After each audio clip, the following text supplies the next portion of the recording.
Hi అండి అందరికీ. ఈరోజు మీకు ఒక మంచి మాట చెప్తాను. ఏంటి అని అంటే, నేను సైకాలజీ స్టూడెంట్ అని కూడా మీ అందరికీ తెలుసు కదా. నేను సైకాలజీ క్లాసెస్ వినడానికి వెళ్తున్నాను.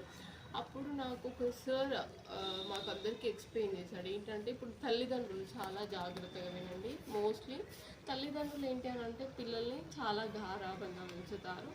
అండ్ మోరోవర్ మనం ఏదైతే చేస్తామో అది పిల్లలు కంపల్సరీ అబ్జర్వ్ చేస్తారు. ఇన్ కేస్ మీరు ఫోన్ పట్టుకుంటే వాళ్ళు ఫోన్ పట్టుకోవడం, మీరే కరెక్ట్గా లేకుండా మీ పిల్లల్ని అది చేయి ఇది చేయాలంటే వాళ్ళు ఎలా చేస్తారు? మీరు అంత ఎక్స్పెక్ట్ కూడా చేయొద్దు వాళ్ళ దగ్గర నుంచి. అయితే ఏంటి అని అంటే, ఒక సిగ్నల్ పాయింట్ దగ్గర ఒక ఒక అతను ఉన్నాడు. జస్ట్ అక్కడ ఉన్నాడు. సిగ్నల్ ఆల్రెడీ పడింది, కానీ అక్కడ ట్రాఫిక్ పోలీస్ లేడు, ముందు వెహికల్స్ లేవు, సైడ్కి వెహికల్స్ లేవు.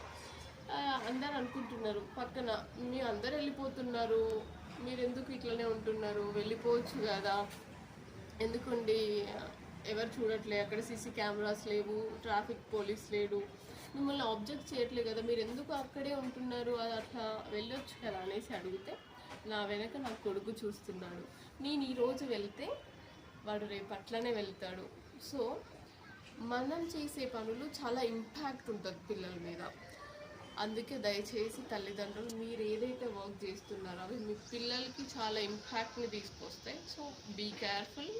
ఏ వర్క్ చేసినా పిల్లల ముందు జాగ్రత్తగా ఉండండి, కరెక్ట్గా చేయండి. అప్పుడే కరెక్ట్గా చెప్పడానికి మీకు ఛాన్స్ ఉంటుంది. Thank you. Bye bye.